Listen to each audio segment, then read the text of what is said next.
Hey guys, Mr. Then here, Millennial Business and Finance Coach. Today we're going to be talking credit, and we're going to start off by, of course, introducing myself and who I am, what is credit and how it's calculated, the difference between a credit report and a credit score, and ways to improve your credit. So firstly, let me go ahead and start off by saying that my name is Carlos Then, and yes, that really is my last name. I'm the Millennial Business and Finance Coach. I graduated from URI with a Bachelor's of Science in Economics and International Relations. Started my first tax preparation business as a student, and shortly afterwards I got recruited by Merrill Edge, a brokerage affiliate of Bank of America. Worked in the financial industry up until about last year, and now pursuing my own endeavors through coaching others as a certified life coach with a focus on business and finance. So I'm not one to hold things back, so let's get started. What is credit and how is it even calculated? They don't teach you this stuff in school, of course. So when people think about credit, they usually think about their credit score, which can range from anywhere from 0 to 850.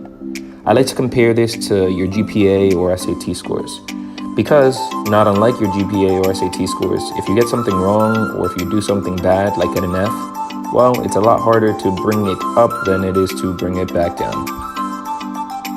Credit is often broken up into mainly 5 different sections, just like the SATs have different sections, and they're weighted differently. By the way, does anyone even know what FICO stands for? If you do, go ahead and drop it in the comments below. So let's dive into the 5 factors. 35% is payment history, so paying on time or doing as promised. If you think about it this way, you borrow something from your friend and you say you're going to bring it back tomorrow. Well, if you don't bring it back tomorrow, do you really think they're going to let you borrow anything else? 30% is the amount owed, so keeping your balances generally under 30%. In other words, not taking advantage. You don't want to go ahead and borrow something from your friend and not bring it back. 15% is length of credit history. So how long you've been using your accounts, or your commitment and loyalty, aka how long you've been friends.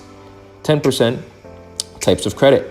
So multiple payments and types of loans, or how much you can handle. If your friend asks you to do a few things for them and you can't be reliable with those things, they're probably not going to ask you to do anything else for them. 10% is credit increase. Applying for multiple loans and cards. It really just shows how desperate you are. So try to keep asking for favors to a minimum. Next up is the differences between your credit report and credit score. Which one are they even using? Well, it's really simple actually. Your credit report is a document that's comprised of your debt, bankruptcies, court judgments, etc. While your credit score is comprised of the information from your credit report, including the factors I talked about earlier. Did you know that 33% of Americans never even check their credit report or score? Or that 70% of Americans have some sort of error in their credit report? Well, you're probably wondering how you improve it. Well, it's simple really, usually over time. But I'm going to go ahead and give you a few tips and tricks, which I'm not putting on this slide, so be ready and write these things down.